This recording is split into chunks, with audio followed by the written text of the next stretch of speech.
मिलेगा, जो difficult question है उसके लिए एक्स्ट्रा टाइम मिलेगा।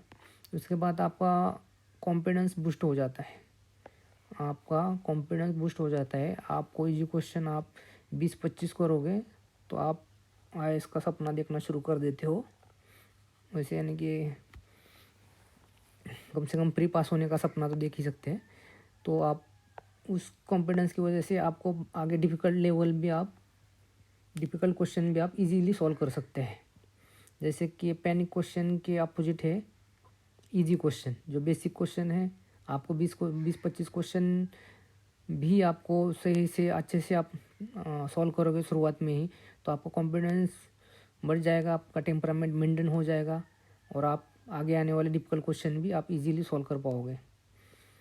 तो इसमें वही है कि less chance of panic situation, आप पैनिक नहीं हो जाओगे, आप सिली मिस्टेक नहीं करोगे इजी क्वेश्चन शुरुआत में सॉल्व किए तो। उसके बाद इजी क्वेश्चन 5 फर्स्ट के लिए मल्टीपल रीडिंग होना चाहिए क्वेश्चन पेपर का, यानी कि हम लगातार 1 to 100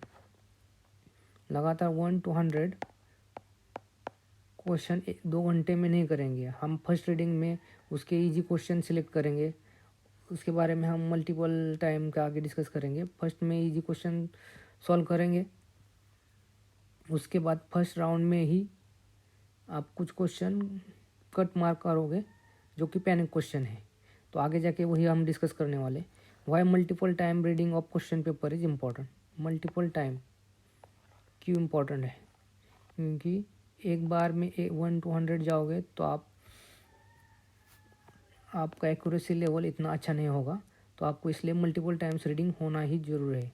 तो पहले इसलिए मल्टीपल टाइम के लिए सबसे फर्स्ट है इजी फर्स्ट है, डिफ़िकल्ट लास्ट रूल, ये फॉलो करना है। जो आ रहा है वही अटेम्प्ट करो, जो डिफ़िकल्ट है उसको स्टार मार्क करके या सर्कल करके रख दो बाद में सॉल्व करने के लिए। जो इजी फर्स्ट है आपको इजी फर्स्ट वाले किसी को 30 लगेंगे, किसी को 20 लगेंगे, किसी को 40 लगेंगे, किसी को 50 लगेंगे। आपको इजी वाले सिर्फ 5 लग रहे हैं तो आपको सोचना पड़ेगा कि आपका पढ़ाई बहुत कम है, लेकिन कोई बात नहीं, आगे हो जाएगा। लेकिन कम से कम आपको 20-25 क्वेश्चन इजी लग सकते हैं इतना डिफ़िकल्ट क्वेश्चन पेपर में ही, लेकिन वो इजी फर्स्ट का आपको चूज़ करना सबसे इम्पोर्टेंट है। उसके बाद इजी फर्स्ट में हम टाइम सेव करते हैं,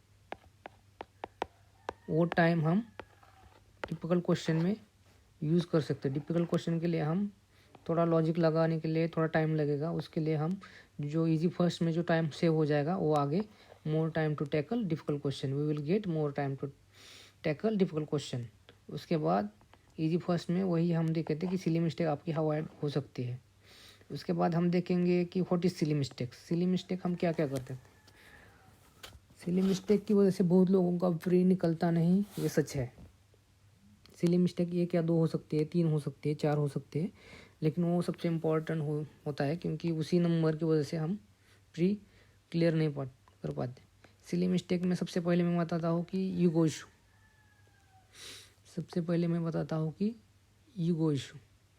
ईगो इशू इसका मतलब